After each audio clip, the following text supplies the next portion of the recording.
Question 8. Would you rather be a member of a world championship sports team or be the champion of an individual sport? Which sport would you choose? Now, there is some cultural bias here, which perhaps I should explain first, because I'm English and I went to a school which typically in Britain taught the idea that team sports are good and that individual sports are not really very good. You didn't become popular by being very good at tennis, for instance. And when tennis was taught in schools, it was usually doubles at least, because you're playing for some degree of a team. You have someone else to be considerate about, to think about, your partner. Team sports are good because we teach children to be part of a team, to work not for themselves, not selfishly, you understand, not to hog the ball and never pass to someone else, not to try all the time to be the individual goal scorer, but maybe pass it to someone else so that they can score a goal and do what's best for the team, because fostering team spirit is what education's all about, some would argue. And that is one of the main excuses for why sport is taught in schools. But individual sports, the British are very suspicious of individual sports, and it was quite good, for instance, for many years we didn't have anyone who won at Wimbledon, because we were hosting Wimbledon, and it's not good for the hosts to win. You don't take part in your own raffle, do you? Because what if you won? It'd be so embarrassing. So similarly, as long as we can be quite sure that no English or British tennis player is ever going to win Wimbledon, then that'll be fine. And now there's this Murray chap who keeps winning stuff, and though some people politely say, oh, that's wonderful, I'm not sure it's actually good for Wimbledon. Maybe it's better for the neutrality of the host nation, that we can rely on foreigners to win Wimbledon all the time. There's something very selfish about being an individual winner. Tennis, for goodness sake, why are you playing tennis? Are you representing Britain when you play tennis at Wimbledon? No, you're not, actually. You're just representing yourself. It's not a team thing.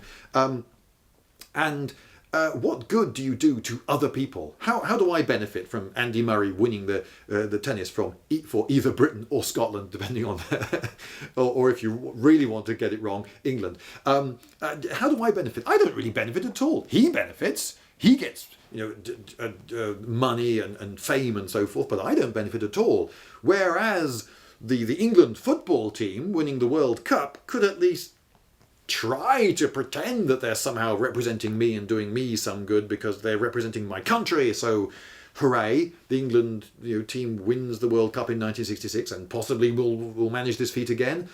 Hooray, I could at least potentially get mildly pleased by that, but some individual winning an individual sport, he's not representing anyone else but himself. So you can see which way I'm leaning, right? It's towards the team. But there are other reasons to lean towards the team. You see, with individual sports, I would never pick the javelin. Right, and here's why. Many years ago, I got quite good at juggling. And I got good at juggling before this became commonplace. So people who knew that I could juggle would often describe me to other people in awed tones as though I was some really special person. Oh, I know someone who can juggle, they would say. Go on, juggle, show them he can juggle. Wow, isn't it amazing? 3 balls in the air at once. How does he do it? Now, when I taught myself, there were no books or classes you could go to. When I taught myself to juggle, it was quite difficult because I had to teach myself, and there were only 2 places in the whole of Britain where one could buy juggling equipment, and they were both really far off the beaten track, and I went to both of them at some considerable effort and expense, I'll have you know. So imagine my annoyance when not many years later you could buy juggling balls in motorway service stations.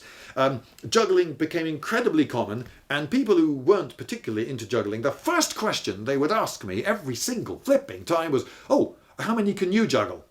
And I would say, well, 4, 5 a bit, but 4 really. Oh, yeah, I know someone who can juggle 7. Great. I could juggle 3 really well. I could do so many juggling tricks with 3 balls, and I could do an act. I could make the act funny with a bit of patter with my 3 balls. But I knew that you don't actually have to be very special to juggle 3 balls. I've taught people, of quite averagely coordinated people, to juggle in 20 minutes. Yeah, it's not actually that difficult. But there's this thing, a number. How many things can you juggle? 7. Oh no, that's how good you are. How good are you at juggling? 7. There's an answer. Javelin. How good are you at throwing the javelin? 86 meters, 42 centimeters. There you go. There's the answer. You have a number. You can just quote the number. And however good you are at throwing a stick, there's always going to be someone who's better at throwing it. And I remember feeling tremendously sorry for a British javelin thrower who I forget it was Olympics or World Championships, one of the really big important competitions. He threw a javelin further than anyone in recorded history had ever thrown a pointed stick. Yes, he broke the world record. And he got the silver medal. What does he have to do to win the gold? Well, one of the other competitors with his last throw beat the world record again.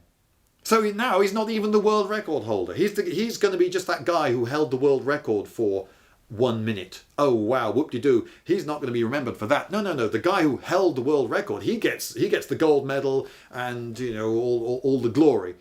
But even he will have his record beaten. And at any given time in the past, you can say, "Oh, how good were you at throwing javelin?" And you just say the number. That's how good you are at throwing the javelin. Oh, I know someone who can throw it further. If you're a woman, it's even worse. The women throw lighter javelins, so it's easier to throw them further. And if you're the world record holder women's javelin, that distance wouldn't even qualify you for the Olympics. So the absolute best you can ever hope for is, oh, that's pretty good for a girl. Whereas with a team sport, you can be part of the team. You can play for the women's team, the men's team. You can pass the ball, and nobody can ever put a number. No one can ever say 72. That's how good you are at playing football. You might get picked to play for England. Well done, you. You might not get picked to play for England. You should have been picked for England. Nobody can know how good you are. There's no number. There's no quantifiable thing to say exactly how good you are at playing football. But you can play with a team, and they're all excited to be there, and you can do your bit. And if on days when you have a bad game, the rest of your team can make sure that you don't lose as a team, and they can forgive you. Oh well, sometimes you have a bad day, but the rest of the team can carry, and then you have a good day, and you can carry other people, and maybe there's a good feeling in that, and you can encourage the rest of your teammates. Come on, and then you can win, and it's largely thanks to you. So some people will say, but of course no one can ever prove it, but no one can ever disprove it either. So being a member of a team is a good thing. And which team sport would I pick? Well, I think actually football, that's proper football, British football, soccer, if you like, and association football is a really good one because no one can say that I was in the team because of my freakish build. You see, if you're a basketball player who's 7'2", well, that's why you're good at basketball, it's because you're 7'2", you're a freak. You wouldn't make it in other walks of life particularly, but just because you're freakishly tall, they pick you to play for England for basketball. Whereas football's quite good because it actually favours a normal distribution of builds and sizes. So you watch even a top team, and it's probably got a couple of guys who are a little bit carrying a bit of weight, and there'll be the tall guys and the short guys, but it doesn't matter. They're all playing football at the top level because football's that kind of sport. So, yeah. Football's a good one. It's also watched by an awful lot of people, and I do get to say I get to be in a world champion team here, so I'm definitely going to be watched by a very large number of people.